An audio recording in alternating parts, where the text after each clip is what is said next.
Rome wasn't built in a day, but if you can believe it, it fell in one. So get ready to cram 27 centuries of history into the next 10 minutes. Let's do this. In the beginning, there was a river. Well, actually, there were 7 rivers, and they all flowed through this swampy, low-lying area that would come to be known as the Tiber River Valley. But at this point, nobody had settled here yet because, well, swamps. It didn't seem like much of a moneymaker. But then some refugees fleeing from a nearby conflict sought shelter in the valley around 1100 BCE. And by 900 BCE, these settlers had not only drained the swamp, but also founded a settlement that they called Roma, or Rome. Now, we do not know who these refugees were or where they came from, because written records from before 753 BCE are extremely rare in ancient Rome. Most of what we know about their early history comes from Greek and Roman writers, whose accounts are often contradictory, unreliable, or both. For instance, Dionysius of Halicarnassus wrote in the 1st century BCE that Rome was founded in 753 BCE by Romulus, who killed his twin brother Remus after the two of them had been raised by a she-wolf. But Livy, another Roman historian writing in the 1st century BCE, says that the she-wolf was actually just a figment of Dionysius's imagination. We may never know which version is true, but that doesn't matter for our purposes today. What does matter is that although Rome was probably founded sometime around 750 BCE, its early years were pretty uneventful. It was just one small city-state among many in an unruly neighborhood. The Etruscans dominated central Italy at the time, and the Romans were too busy trying to stay on their good side to do much of anything else. In fact, Rome was ruled by an Etruscan king until 509 BCE, when the Romans revolted, overthrew the monarchy, and established a republic. And now, things started to get interesting. See? Unlike the nearby Greeks who were constantly fighting each other, the Romans created a system of government that gave more and more power to more and more people. At first, only wealthy landowners could serve in government positions. But over time, the franchise was extended to include all free adult males, which meant that while Rome was still very much an oligarchy, it was also a remarkably inclusive oligarchy. By comparison, even the notoriously progressive Athens didn't grant citizenship to women, foreigners, or slaves, which, given that Rome was surrounded by peoples it had enslaved, made it exceptionally progressive. And that's not all. The Roman Republic also introduced a number of important legal concepts such as trial by jury and the presumption of innocence. Although these innovations didn't apply to non-citizens, Rome did establish a legal code that granted certain rights to foreigners and even some slaves. Again, Rome was hardly perfect, but by comparison to contemporary states like Athens, Sparta, and Carthage, it was becoming a genuine trailblazer.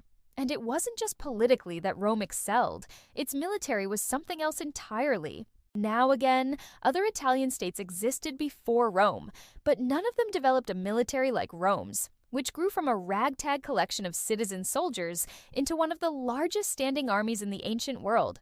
This transition didn't happen overnight. Rome was almost defeated by a slave revolt in the 130s BCE, and it took another half-century to raise enough money to hire professional soldiers full-time. But once it did, Rome's rivals simply couldn't compete. With its disciplined legions and innovative siege tactics, Rome conquered the entire Mediterranean in less than 200 years, starting with the Italian peninsula itself, which it subdued between 400 and 270 BCE. Then came the First Punic War against Carthage between 264 and 241 BCE, which resulted in Rome conquering Sicily and other western Mediterranean islands. After that came the Second Punic War between 218 and 201 BCE, during which Hannibal famously marched his army over the Alps to invade Italy.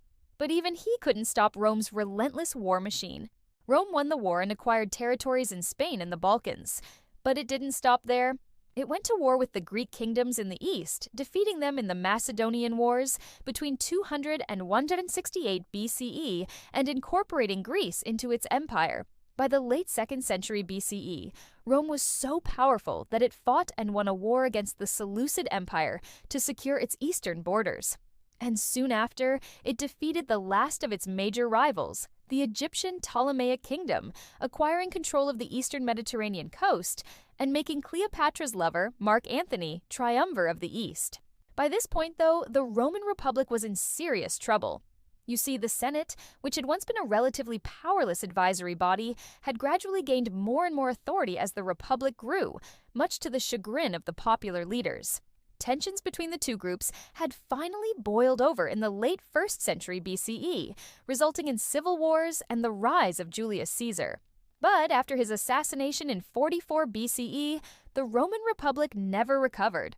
The following decades were dominated by civil wars between Caesar's adopted son Octavian, Mark Antony, and the aforementioned Mark Antony, culminating in Octavian's victory in 32 BCE and the establishment of the Roman Empire. Under the rule of Augustus, the first emperor, Rome entered a period of unprecedented peace and prosperity known as the Pax Romana, which lasted for 2 centuries.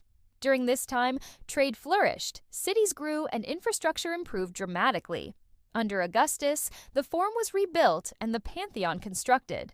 Under Trajan in the 2nd century CE, the Trajan's Market and Column were erected, and the Capitoline Museums were founded. Under Hadrian, the famous Hadrian's Wall was built in Britain, and the Temple of Venus and Roma was completed. And under Antoninus, the magnificent baths of Caracalla and the Column of Antoninus were constructed. And these are just the most famous examples of Roman public works. In fact, there were hundreds of public buildings, aqueducts, roads, and other structures built across the empire during the Pax Romana, and the effects of all this construction were staggering. The empire covered over 4 million square miles and connected distant regions like Egypt and Britain together in ways that no other state ever had. And thanks to its extensive road network, the average citizen was never more than a day's walk from a paved road. But while this economic and physical growth was impressive, the greatest achievement of the Pax Romana was arguably its legal system. Under the emperors Justinian and Theodosius, Roman law was codified and standardized, laying the foundation for modern legal systems in Europe, the Middle East, and North Africa. Okay, pause for a second and let that sink in. Rome literally invented human rights and then spent the next several hundred years perfecting them. Surely nothing could threaten this golden age. Right? Well, actually, a lot of things. Climate change, pandemics, economic crises, assassinations, famines, volcanic eruptions, earthquakes, inflation, war, and civil unrest plagued the empire throughout the 2nd and 3rd centuries CE, weakening it from within. And the longer it persisted, the more obvious the cracks became. After the death of Marcus Aurelius in 180 CE, the empire was thrown into chaos by a series of incompetent and/or corrupt emperors. The Severan dynasty was unable to restore stability, and after Septimius Severus died in 211, the throne passed to his young son Caracalla, who responded to the crisis by killing almost all of his counselors and advisors. But this only made things worse because in 217, Caracalla was assassinated by his own grandmother, Julia Maesa. Not to be outdone, Elagabalus then murdered Maesa, along with his sister Julia Maesa Maesa and Julia Maesa Maesa's husband, Julia Maesa Maesa's son, Julia Maesa Maesa's daughter, and Julia Maesa Maesa's granddaughter, thus establishing himself as the new emperor. But wait, I thought Rome had invented human rights. Yeah, apparently they didn't apply to women. But anyway, the point is, Rome had gone from being the most successful state in the ancient world to being ruled by a teenager who had just massacred his entire family. And this isn't me being mean either. That's how Elagabalus was described by Cassius Dio, a Roman senator and historian. So clearly things were going really poorly.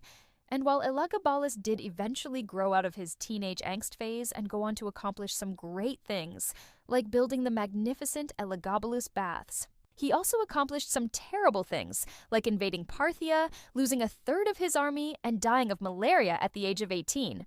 This humiliating defeat marked the end of the Pax Romana and the beginning of a long decline, during which Rome would lose much of its territory, much of its population, and much of its prestige. And while the Western Roman Empire would survive for another 2 centuries, it was never truly able to recover from this setback. In 476 CE, the Germanic chieftain Theodoric the Great deposed the last Western Roman emperor Romulus Augustulus, ending the 27-year run of the imperial dynasty founded by Augustus and bringing an end to the Roman Empire. Thanks for watching.